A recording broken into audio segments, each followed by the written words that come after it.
Why does Christian theology produce so many different Christianities? Today, we're talking about the cherry picking problem.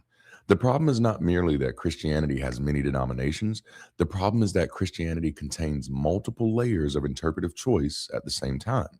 On one level, there are thousands of denominational expressions. Gordon Conwell's Center for the Study of Global Christianity has long estimated roughly 45,000 denominations worldwide. On another level, those groups sit inside broad confessional families such as Roman Catholic, Eastern Orthodox, Oriental Orthodox, and even Protestant. Then inside and across those sit contextual and liberationist frameworks like liberation theology, black theology, feminist theology, and related approaches. And beyond that are methodological frameworks such as political theology, process theology, and other revisionist or constructive approaches. That means the average Christian interpreter is never just reading the Bible. They're always reading through a stack of selections: a church tradition, a doctrinal inheritance, a social location, a philosophical method, and a moral priority structure. And that's where the cherry picking problem becomes devastating. Because once Christianity admits this, many live frameworks, the claim that one believer is simply taking scripture seriously becomes much harder to sustain. One person foregrounds church authority, another foregrounds the poor, another foregrounds personal salvation, another foregrounds sacramental continuity, even another foregrounds gender justice or apocalyptic expectation, another foregrounds metaphysical coherence. All of them can still claim to be biblical because the real dispute is usually not whether the Bible contains material they can use, but which materials get centered, which get subordinated, and which get explained away. The sheer plurality of current Christian families and theological methods makes that unavoidable. So, the big point is this: Christian theology is structurally selective, not selectively abusive only in bad cases, but selective by design. Why? Because the source material is too large, too internally diverse, too historically layered, and too morally uneven to function without a framework.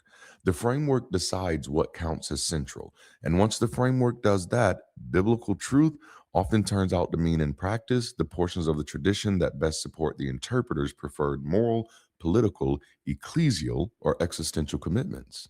Now, this actually provides us with a three-layer critique. Number one, confessional cherry picking.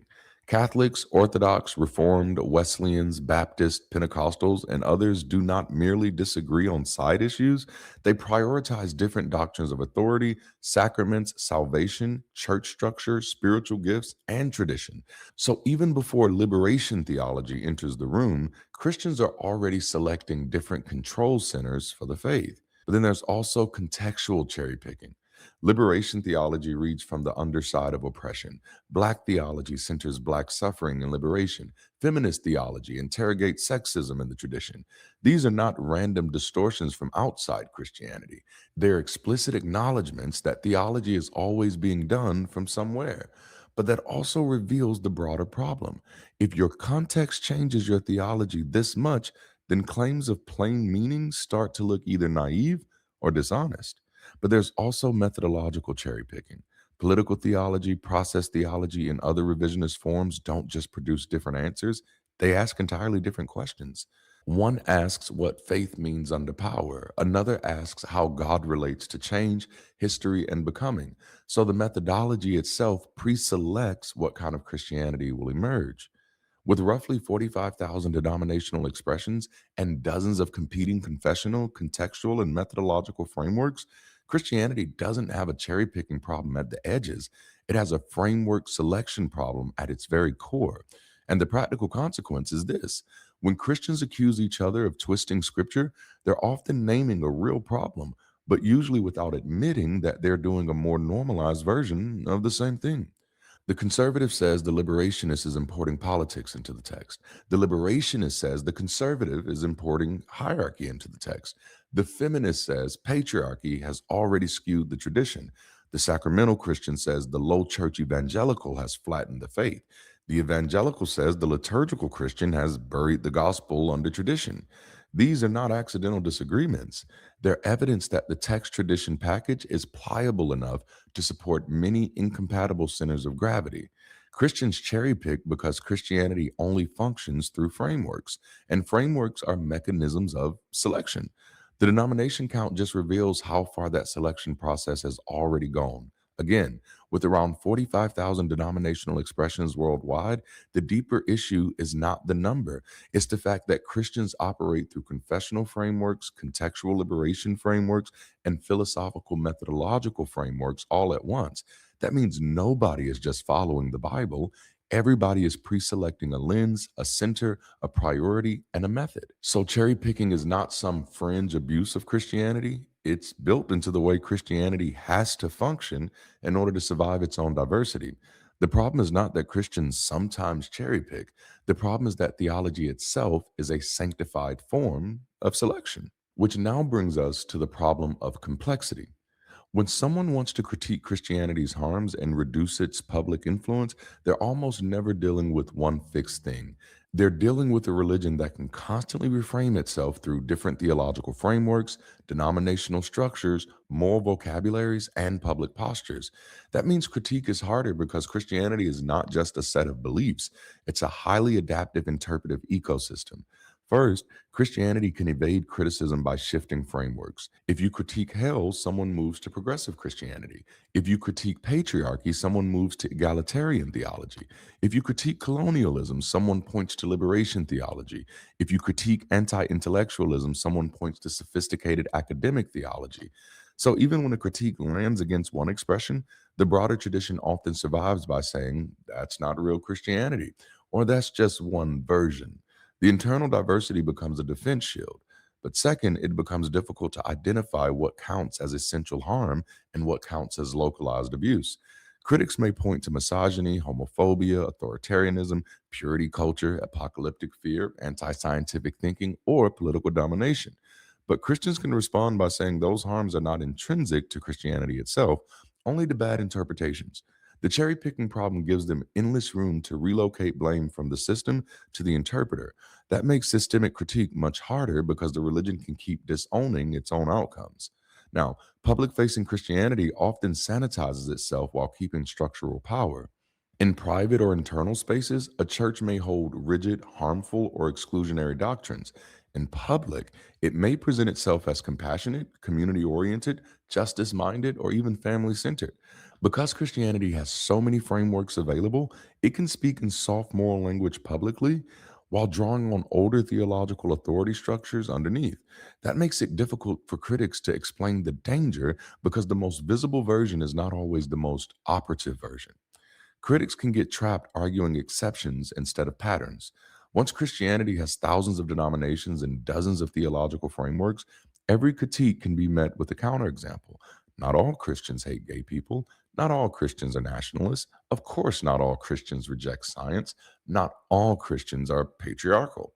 Those rebuttals may be true at one level, but they can derail the deeper issue, which is that Christianity contains enough eternal elasticity to repeatedly generate these harms while also producing enough softer expressions to protect itself from wholesale moral indictment. Also, it fragments opposition. People resisting Christian influence in the public sphere are not always opposing the same thing. One person is concerned about Christian nationalism, another is concerned about reproductive rights, another is focused on queer exclusion, another is focused on education, pseudoscience, or church abuse.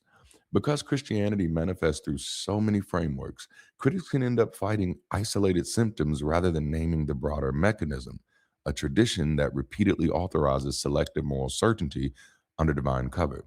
This also complicates coalition building with moderate or progressive Christians.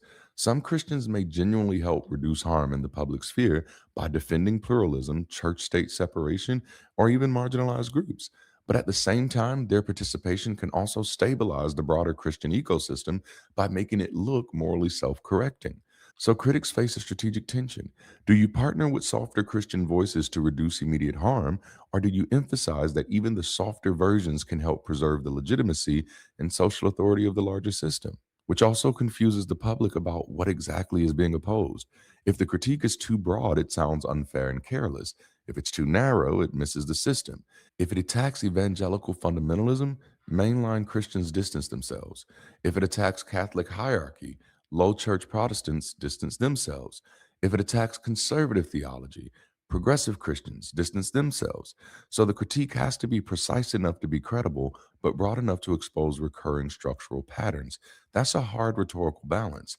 Christianity's cherry picking problem makes the religion harder to confront because it allows Christianity to be both harmful and evasive at the same time. It can produce harm through one framework and moral camouflage through another. It can dominate politically through one wing and seem harmless through another. It can claim timeless truth while constantly rearranging its emphasis to survive critique. So, for someone trying to reduce Christianity's public influence, the task cannot just be prove this doctrine is bad or expose this denomination as harmful. The stronger move is to expose the larger pattern. Christianity repeatedly turns selective interpretation into moral authority and then uses its internal diversity to avoid full accountability for the social consequences. Christianity is a tradition flexible enough to generate contradictory moral worlds, yet confident enough to seek public authority as though it speaks with one divine voice. In practice, this means critics should probably focus less on proving that all Christianity is identical and more on showing how often harmful outcomes recur across different expressions, how divine authority amplifies selective moral claims, how theological flexibility helps Christianity survive criticism, and why no religion that fragmented should wield outsized power over public life. Christianity's cherry picking problem does not just make the religion inconsistent, it makes it politically slippery and sloppy. Every time you expose one harmful expression, another expression appears to absorb the critique, protect the brand, and preserve the institution's legitimacy in public life. The danger is not just that Christianity can justify harm, it's that Christianity is diverse enough to deny responsibility for the harm it keeps helping create. If Christianity functions like a civilizational ecosystem, then humanism cannot win as the compliance department. It has to become an ecosystem as well. That doesn't mean abandoning legal and policy work. It means recognizing that those tools are the brakes, not the engine. The current humanist playbook is often built like a watchdog organization in a moment that actually requires movement building. Christianity is not just winning through doctrine, it's winning through formation, familiarity, symbolism, and infrastructure. If humanists want to make a dent, they have to build something people can actually belong to, not just something they can agree with. You cannot out lawyer a religion that is out parenting, out storytelling, out symbolizing, and out organizing you by leaps and bounds. Humanism has to be more than a reaction, it has to evolve into a place to stand and a way forward. That's why people from all across the nation and the globe are connecting to Bridge City.